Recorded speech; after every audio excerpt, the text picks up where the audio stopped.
TV நேயர்களுக்கு அன்பான பக்தி வணக்கங்கள். எல்லா சுவாமியை பற்றியும் ஸ்லோகம் நம்ம பாடிட்டே இருக்கோம்.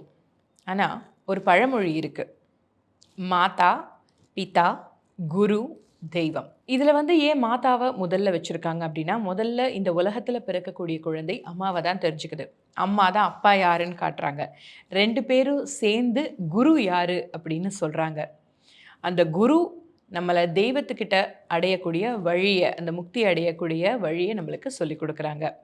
அப்போ அந்த குருவை வணங்கக்கூடிய ஒரு ஸ்லோகத்தை நம்ம தெரிஞ்சுக்கணும் இல்லையா? எந்த ஒரு வித்யாரம்பமாகட்டும் எல்லாத்துலேயுமே சரஸ்வதி ஸ்லோகமும் விநாயகர் ஸ்லோகமும் குரு ஸ்லோகமும் கண்டிப்பாக அமைஞ்சிருக்கும். குழந்தைங்களுக்கு முதல்ல சொல்லிக் கொடுக்கக்கூடிய ஸ்லோகமும் இதுவாகத்தான் இருக்கும். அப்போ அந்த ஸ்லோகத்தை ஃபஸ்ட்டு பாடிட்டு அதுக்கப்புறம் அதனுடைய அர்த்தத்தை தெரிஞ்சுக்கலாம்.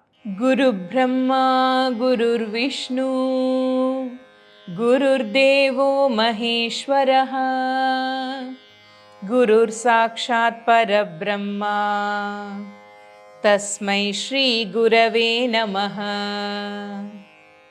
ரொம்ப சிம்பிளான ஸ்லோகம் தான். இதனுடைய அர்த்தம் என்ன? ரொம்ப ஆழம். பார்த்துடலாமா?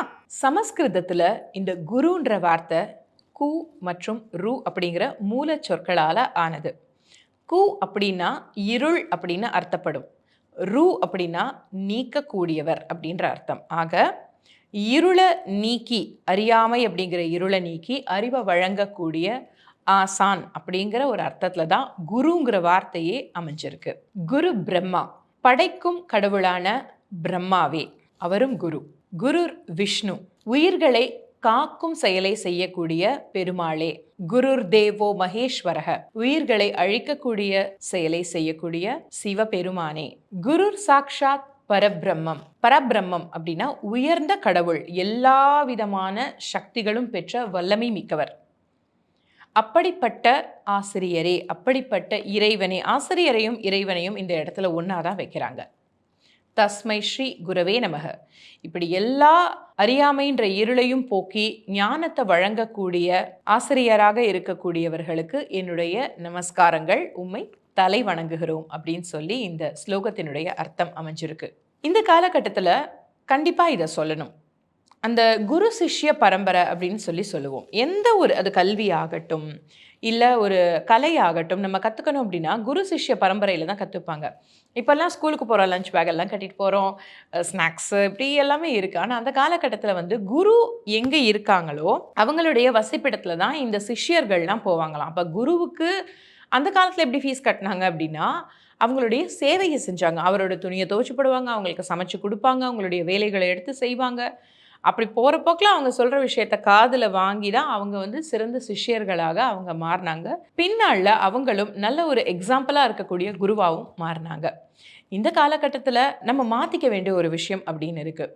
குருமார்களுக்கு நம்ம வணக்கத்தை தெரிவிக்கலைனாலும் கூட அவங்கள நம்ம துச்சமாக பேசாமல் இருக்கணும். அது நம்மளுடைய ஒரு சின்ன ஒரு விஷயம் சொல்லிக் கொடுக்குற ஒரு டீச்சராக கூட இருக்கலாம்.